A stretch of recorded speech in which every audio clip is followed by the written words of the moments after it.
Životna priča Varis Dirije. Pustinja je negostoljubiva. Ona nema milosti prema slabima, nežnima i neiskusnima. Pa ipak i tu, pod nemilosrdnom vrelinom užarenog peska i žestinom sunca, svake decenije izraste jedan cvet. Neobičan pustinski cvet. Ovo je priča o ženi, čije ime na njenom maternjem jeziku znači upravo to, pustinski cvet. Ovo je priča o Varis Dirije. Rođena je 1965. godine u Somaliji, u nomadskoj porodici koja je živela tamo gde većina nas ne bi izdržala ni jedan jedini dan. Odrasla je okružena kozama i kamilama i beskrajnim prostranstvom pustinje. Njen život je bio jednostavan, ali težak i surov. Nije imala cipele, a njene noge pamte samo vrelinu peska. Glad, žeđ i borba za opstanak su bili njena svakodnevica. Kao da to nije dovoljno, surovost prirode pratila je i ljudska okrutnost. Sa samo 5 godina Varis je prošla kroz nešto što ni jedno dete ne bi trebalo da doživi. Žensko obrezivanje. Zarđalim žiletom, bez anestezije, usred pustinje. U tim trenucima njen život je bio ozbiljno ugrožen. Na sreću, Varis je preživela. Šokirana, istraumirana i osakaćena, ali živa. Život se nastavio dalje u manje više mirnom tempu sve do njene 13. godine, kada je čekao još jedan preokret. Njen otac joj saopštava strašnu vest. Prodata je za 5 kamila, čoveku od 61 godine, kome će biti žena. Varis nije mogla da veruje šta čuje. Suze, molbe i obećanja nisu pomagali. Mora da se povinuje. Tačka. Sa samo 13 godina stajala je pred nemogućim izborom. Ostati i živeti život koji joj je sudbinski predodređen ili pobeći i suočiti se sa neizvesnošću, samoćom, možda i sa smrću. Varis donosi odluku i beži. Iz svog nomadskog šatora izlazi u noć sama, bosa i rešena da je ne uhvate. U glavi ima nejasnu ideju, stići do glavnog grada Mogadiša, a dalje ne zna. Zna da između Mogadiša i nje leži pustinja iz koje mora da izađe živa. Danima je trčala i pešačila.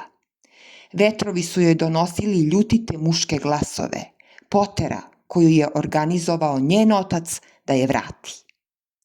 U jednom trenutku strašnog umora sela je pod neko bedno pustinsko drvo i naslonila se na njegovo stablo. Bila je toliko umorna da je kao kroz san videla da joj prilazi ogroman lav. Nije imala snage ni da se uplaši. To je to, pomislila je i zatvorila oči. Kada ih je ponovo otvorila, lav nije bio tu. Poštedeo je. To je Varis dalo još veću snagu da uspe, izvuče se iz pustinje i preživi. Kada je stigla u Mogadiš, pronašla je rođake sa majčine strane i ostala neko vreme sa njima. Za krevet i hranu je zarađivala tako što im je čuvala decu i pomagala u svakodnevnim poslovima. A onda, zahvaljujući ujaku koji je bio ambasador Somalije u Londonu, dobila je priliku. Ići će sa njima kao njihova kućna pomoćnica. U Londonu nije imala svoj novac, nije znala jezik, nije išla u školu. Radila je za porodicu ujaka. A onda ponovo preokret. Ujakovo zvanje ambasadora je opozvano, vraćaju se u Somaliju. Svi, ali ne i Varis. Ona donosi odluku da ostane, bez dokumenata kao ilegalac, bez posla, novca i prijatelja. Sama, kao i uvek. Zaposlila se u McDonald'su kao čistačica, jer joj za to nije trebalo znanje jezika i dokumenta nisu pažljivo proveravali. Čistila je, brisala, sklanjala, ribala i tako svaki dan. Neradnim danima je obilazila prodavnice i isprobavala garderobu za koju je znala da nema novca da je kupi. Tih godina čitav modni svet zanela je Iman, čuveni somalijski top model i manekenka. Varis je znala za nju i priželjkivala je istu sudbinu, ali kako da dođe do bliceva i reflektora nije znala. Sve se menja kada jednog dana u McDonald's ulazi fotograf Terence Donovan. Egzotična lepota Varis nije promakla njegovom oku. I dok si trepnuo, Varis pozira za Pirelli kalendar, slika se za naslovnicu Voga, šeta pistama Milana i Pariza. Ulazak u svet mode se desio i taj svet je Varis prihvatio kao svoju. Ali Varis nije zaboravila ko je i odakle je došla. Odbila je da bude samo još jedno lepo lice. Znala je da u pustinji 1000 devojčica krvare svakog dana na isti način kako je i ona krvarila. Postala je specijalni ambasador Ujedinjenih nacija i ispričala svetu istinu o ženskom obrezivanju. O tradiciji koja ubija i dušu i telo.